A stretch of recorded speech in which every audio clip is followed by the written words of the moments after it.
Hello guys, nizere ko mumeze neza abakunzi ba Clever Vevo Music. Nizere ko mumeze neza cyane. Ubu ngubu twongeye kugarura wa mutumirwa YouTube mushasha, reka nawe abasuhuze. Hi everyone, welcome back to this channel. Amazina ni yayandi mwese muzi, Flavia Kaitesi, that's my name. Thank you. Subscribe. Tugiye kuganira ku bantu batera komenti ku muntu niba byibushe cyangwa niba ananutse. Hari abantu bajya babaho noneho ugasanga ugiye nko mu birori runaka, noneho ugiye nko mu birori ugasanga umuntu arakubonye ngo gute si ko wabyibushe, ko mubyibuha kwishe. Ugasanga nyine ni wafashe ikiganiro ntakoze ibyamuzanye ibyo yaje gukora muri ibyo birori, ahubwo yicaye ku muntu niwe yicayeho, ugasanga uratambutse akaho ibizi gushaka urabona ko runaka kuntu yabyibushe, ubwo utambutse ngo ngo reba. None hari abantu bashira muri bikabyo ugasanga kuko nyine bakuze wenda warananutse cyangwa bakuzi unanutse cyane utabyibushe, ugasanga ngo ushanga usiko wasanga twite ngo kubera ko ngo dore ukuntu indisigaye ingana, ngo dore ukuntu asigaye angana, ugasanga nyine ni wowe baye ikiganiro. Abo bantu wabavuga iki? Ibyo bintu bibaho cyane, bibaho ariko wenda umuntu akubona akavuga mama nanjye kwabyibushe, cyangwa ngo Yesu kuko kunanuka bimeze bite. Njye ikintu nabivugaho simbizi. Hari ukuntu umuntu ubivuze aba atabivuganye umutima mubi, ariko nyine iyo ubyuye umuntu ngarabyibushye, hari nk'uko uwo muntu nyine aba abizi ko abyibushye, kuko n'ubundi wawireba mu kiyo buri munsi uzi ko ubyibushye cyangwa kunanutse. So iyo umuntu aje kubwira ngo urabyibushye, buriya hari ukuntu umuntu abyibuha akaba atishimiye ko abyibushye, wenda akaba yaragerageje kugira ngo ananuke, akaba yaranyweye ibiki byose bikanga. Rero iyo umubyeyi hari igihe uba kumukomeretsa wenda akibuka ukabibutsa nyine ko abyibushye. Njyewe mba numva nyine nimba umuntu abyibushye nyine basi bimubwire nka compliment, nyine umubwire like shamananje kubyo birakubereye, cyangwa ngo kureka shakishwa ubivuga mu buryo bwiza, kuko uwo muntu areba yivugana kinyapfura gikeye nyine kumva kavuga mana yinda nanitse pe, kumva biri kugutera nyine biri kukujena kujya mu bantu kubera kuzikunatse cyane cyangwa kubera kubyushye cyane. Ariko nyine njyewe kuri njyewe pe mba numva umuntu atabwira ubundi ngarabyibushye ngo cyangwa ngarananitse ngo cyangwa ngo wabaye gutya ngo reba ukuntu nyine mba numva kabisa ibyo natari ngombwa. Kubyibuha, ariko ubundi kubyibuha njyewe usibye abantu nyine babikomeza, yego kubyibuha cyane ntago ari byiza, ariko uzarebe nta muntu wajya avuga ngo ateye imbabazi ananutse. Ibyo bintu wari wabyumvaho. Ariko umuntu ubyibushe akenshi ukunda kubona ko ngo ariko mana ngo kira cyane giteye imbabazi pe, ngo dore ukuntu byibushe. Urukumaye kubyibuha pe, nyine hari igihe umuntu abyibuha cyane cyane abantu kubyibuha ikintu kije no uzibyibushe, none wajya kwamara nk'akanzu kakunda ukabona indiri kugutanga imbere. Gusa ibaze noneho utanga iyo waba nka gutyo ubyibushe kuko yibyushe ufite nini, none ukana nk'akanzu ukavuga uri so confident ukumva agakanzu kakubereye nyine ubu uzi ko ufite inda, ariko nyine ukumva iyo nda ukabyirengagiza nyine ukavuga ati ngiye ahantu ngiye kugenda ngo ngenda natuzira mu kanzu keza nkagenda mfite confidence. None umuntu ugasanga umuntu araje ari guhuka, araje aravuga ngo mana we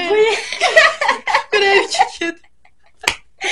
bagoma nk'umuntu ngo Yesu we ngo shango wambaga kanzu keza ngo kwiciye ngo niyo nda none akabivuga uwo muntu akabivuga ari guseka akagira ngo ntawe kubabaje mwana nyine ukarenzaho utakwiga ukuntu iyo ndi kubangamira, ukibuka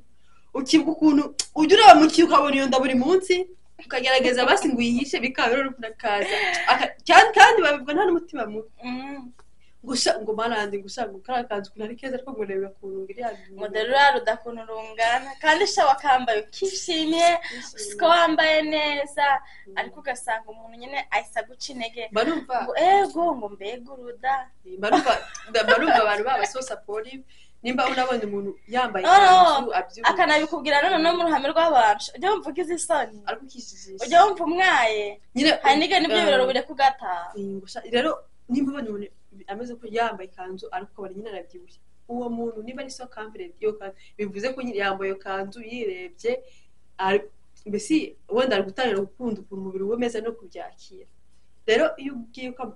ukamubwira ngo mana yanjye we ngo reba ukuntu ubyibushye nyine ukamwibutsa ukuntu abyibushye ikindi bituma arabitekerezaho ijoro ryose akibuka ijambo wamubwiye kandi wowe waba wabyibonye ko wabimubwiye ko ntabwo wabikuye ku mutima cyangwa bivuze ugamije gukomeretsa ariko we nyine aragenda akabyegereza umutima akanabitekereza bikamubuza amahoro ntanasinzire kubera ijambo wamubwiye nimba ubonye umuntu yambaye nka gutya yambaye ikintu nyine urukora nabyibushye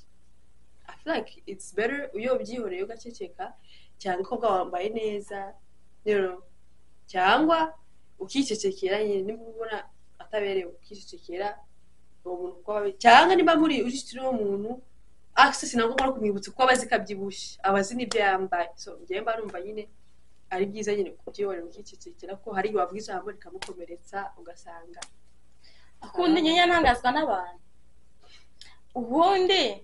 waba ubyibushye birabareba cyangwa waba wambaye nabi ngo nuko iyo ndagutanze imbere biba bibareba hari akenshi ngewe hari abana bajya bavunana n'imitwaro batikoreye urukumva nukavunwa n'umutwaro wa mugenzi wawe ujye umanza uvunwe n'umutwaro wawe niba umuntu abyibushye rebesha amaso yawe undi icyo nakundira ni imico y'abazungu umuzungu waba unanutse waba ubyibushye arakureba ngo icyo beautiful kandi waba wambaye nabi waba wambaye neza waba uri mwiza uko wameze kose nuko bakubwira naho abandi ugasanga akwicaye ngura ariko nge ubimbye turi inshuti ariko ubu uri n'inshuti n'umuntu nyine we nta kibazo turi inshuti ukambwira ngo iyo kanzu wambaye ikugaragaza nkaho byibushye cyangwa ngo iyo kanzu wambaye ni ngufi cyangwa se ngo maso wabyibushye nge ntabwo byambaza turi inshuti ntabwo byambaza muri inshuti barumva uri nko kumosora nyine cyangwa nyine ntabwo byambabaza turi inshuti pe muri inshuti waho birumvikana byasaka kwegera ko ntarakubwiye no mu bantu hari ibijya bihubuka biba bitewe n'ukuntu ugasanga umuntu akubwiriye mu bantu hari ukuntu umuntu abivuga kubera nta n'ubu ngo difi ngo kwabyibushe ugasanga nyine nk'umuntu atanze urugero gutya difi kwabyibushe ngwego ngo tese ngwego wenda kugwira inzira pe mwabantu mwe umuntu yaba abyibushe mujye mubaho nk'abazungu ujye ureba wicecekere umuzungu w'umubwiye ngo arabyibushe anaguhamagara polisi cyangwa umubwiye ngo arananutse umva njye nanabimenyereye njye narabimenyereye njye barumva ntabwira umuntu ngo urabyibushye cyane cyangwa ngo barangiye ngo kunanuka mba numva njye binambangamiye kuko mba numva nanjye kuko njye ntabwo sinzi nshobora kuba nakunda kubyibuha pe ariko nyine nkaba mbyibushye rero iyo unyibukije ko mbyibushye njye birambabaza hari igihe mbona namaze nk'icyumweru kuri regime ugakomeza umbwira ngo mana ni kuri kubyibuha ndumva ncitse intege nkumva regime maze icyumweru nkavuga barakoko wayi regime kandi umaze iminsi ndayibere muri ka siporo uri kwidugagiza amazi nta kutagiza ngo urebe ko nyine wagabanyuka ugasanga umuntu ari kuguca intege mva urarutekereza uburyo uri muri regime kavuga ati subundi ndi kuyikorera iki n'ubundi ko nta nandi kugabanyuka bambwira ngo ndabyibushye nyine umuntu akaguca intege ariko mwabantu ntago ari byiza kujya mureba umuntu mukamutera komanteri niba umubonyeho umuntu akantu ukaba ukicaye uragahwihishe hose niba ubonyeho umuntu ikintu ese wagiye umusanga ukamwegera ukamubwira ntujye gutangaza ntabwo ari byiza ujye wegera n'umuntu ukabona umuntu ntabwo nyine muziranye cyane nubwo muri n'ishuti ku buryo wamubwira ujye ushobora gucecekere ujye uresha amaso ashobora kukwitwara mu mutwe akubwira manandi ka divine karambwiye ngo ndabyibushye muri uwo mutazi nanjye akagana ko gusa ko kambwiye ngo ndabyibushye gusa ko divine ngo yambwiye ngo ndabyibushye ugasanga kandi wowe uvuze nta n'umutima mubi nta mutima mubi ntabwo abantu bose rega babyakira kimwe buri wese afite uko abyakira rero bantu bacu turabakunda cyane ni ibyo ngibyo twabaganizagaho mukore subscribe share comment mujye no kwa tesi mukore subscribe share comment and have a new video guys coming up and it's really good yeah ciao ciao ciao ajavuga subscribe to the channel nk'inshuro igihumbi bidahita kurangira